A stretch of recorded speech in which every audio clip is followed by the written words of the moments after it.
Boy has superpowers. He can throw a javelin thousands of meters. He can also run as fast as a cheetah. Most amazingly, his ears can pick up sounds from tens of thousands of meters away. The reason why he possesses such magical abilities is that, just a few days ago, his father took Tim hunting in the savannah, when they unexpectedly encountered a fierce lion king. He could only shield himself behind his younger brother in a moment of desperation, but he knew that when facing the ruler of the savannah, even if he fired his gun, he could not escape death. So he made a bold decision, slowly lowered the hunting rifle in his hand, trying to signal to the Lion King that he meant no harm. And the Lion King actually sensed the boy's kindness, and its expression softened. Unexpectedly, a gunshot suddenly startled the Lion King. The one who fired the shot turned out to be Tim's father.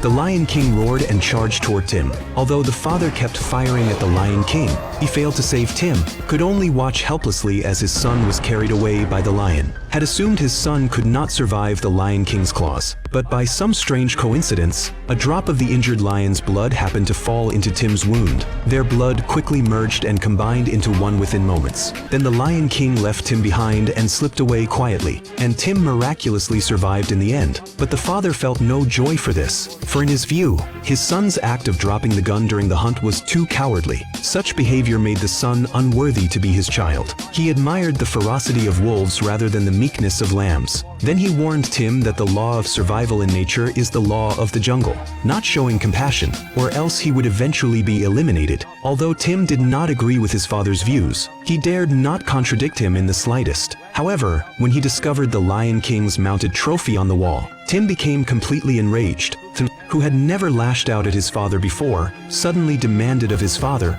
why he had killed the Lion King, but his behavior only made his father despise him more. From that day forward, Tim swore to himself that he would never be as cruel as his father. To escape from this cold and loveless home, Tim decided to leave for good. However, when he was carefully preparing to flee, the brick beneath his feet suddenly cracked. Had expected to be injured in the fall, Tim suddenly realized he weighed incredibly light. He replayed everything in his mind in disbelief. Little did he know that the moment he dropped the gun, the gears of fate had silently begun to turn. His destiny had long been deeply intertwined with that of the Lion King. To test his suspicions, he traveled to the place where the Lion King had once lived. But before he could admire the magnificent scenery, he suddenly heard a terrifying sound kilometers away. When he turned around and looked into the distance, he saw a cloud of dust rising ahead. A herd of rhinos was charging madly toward him. Facing such fierce rhinos, Tim had no possible place to hide. Was he destined to meet his end in the savannah?